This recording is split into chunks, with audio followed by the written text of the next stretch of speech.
వాళ్ళ చేతులు ఇరిగిపోను, వాళ్ళ చెవులల్ల గండు చీమలు జొర్ర, వాళ్ళ నెత్తిని పేన్లు కొరక, వాళ్ళ కాళ్ళకు జట్టలు ఉట్ట, వాళ్ళ చిన్న మెదడు చితికిపోను, వాళ్ళ కార్జాలు ఖరాబుగాను. దివానాగాళ్ళు, దేడి దిమాగ్గాళ్ళు, కంతిరోళ్ళు, మెంటలోళ్ళు, ఇంకేమైనా తిట్లుంటే మీరే తిట్టుండ్రల్లా ఆ ఉగ్రవాదిగాళ్ళను. వాళ్ళు చేసిన పనికి నాకైతే మస్తు కోపం వస్తున్నది, మస్తు తిట్లు వస్తున్నాయి. కానీ ఆపుకుంటున్నాను నేను. అసలు ఏం పాపం చేసిండ్రని మందిని చంపినరోళ్ళ వాళ్ళు. వాళ్ళను పోషమ్మ పొతం చెయ్య, మైసమ్మ మాయం చెయ్య, వాళ్ళ ఇల్లు గాల. అసలు ఆ ఉగ్రవాది గాళ్ళను ఇడిచిపెట్టొద్దోల్లా. నాకైతే కండ్ల పొంట నీళ్ళే వచ్చినాయి వల్ల పాపం ఆ చచ్చిపోయిన వాళ్ళను వాళ్ళ కుటుంబాలను చూస్తే. అగో చూడుర్రి, ఘోరం అంటే ఘోరం వల్ల నా పానం అంతా ఎట్లనో కొడుతుంది. అన్నం కూడా చక్కగా తినబుద్ధి అయితే లేదు. ఆ దేర్దిమాకు టెర్రరిస్ట్ గాళ్ళు అన్యాయంగా 26 మందిని పొట్టకు పెట్టుకున్నారు. అసలు మనుషులను చంపేటందుకు వాళ్లకు చేతులు ఎట్లొచ్చినాయేమో.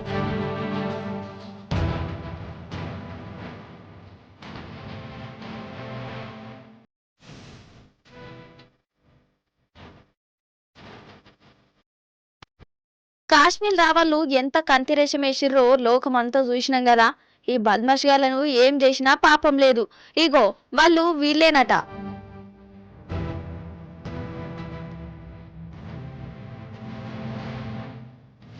జమ్మూ కాశ్మీర్ అంటేనే అదొక స్వర్గలోకం లెక్క ఉంటది. మంచు కొండలు, లోయలు, అసలు చూసేటందుకు 2 కళ్ళు జాలనే జాలే. అందుకే ఎక్కడెక్కడల్లో దినం వందల వేల మంది టూరిస్టులు ఇడికొత్తారు. కాశ్మీర్లో తిరుక్కుంటా సంబరపడుకుంటా మురిసిపోతుంటారు. కానీ ఈ టూరిస్టులను చూస్తే ఉగ్రవాదిగాళ్లకు కళ్ళు మండినట్టున్నాయి. ఎన్నాళ్ళసంది ప్లానింగ్లు వేసుకుంటారో గాని పహల్గం లోయ కాడ ఈ టెర్రరిస్టులు తుపాకులు పట్టుకొచ్చుకొని ఆడికొచ్చిన టూరిస్టులను చంపుకుంటా పోయిర్రొల్లా. అద్దు వద్దు అని బతలాడుకున్నా కాళ్ళు మొక్కినా ఇడిచిపెట్టలే ఆ కంతిరోళ్ళు.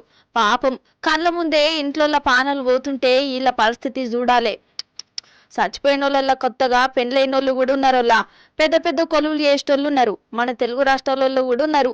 ఎవరిని ఇడిచిపెట్టలేదు దివాన్ గాళ్ళు. అసలు వీళ్ళు ఏం పాపం చేసిరని చంపిరోళ్ళ? వీళ్ళకేం సంబంధం? వీళ్ళ కొట్టిర్రా తిట్టిర్రా? వీళ్ళను చంపవలసిన అవసరం ఏమొచ్చింది?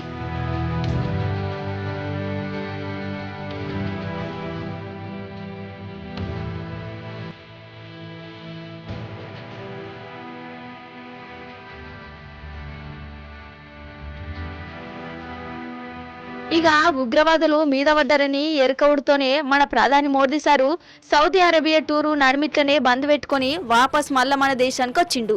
ఎయిర్పోర్టులనే మీటింగ్లు పెట్టి ఎట్లెట్ల ముంగటికి పోవాలే ఏంది కథ గవన్నీ ఆలోచన చేసిండట.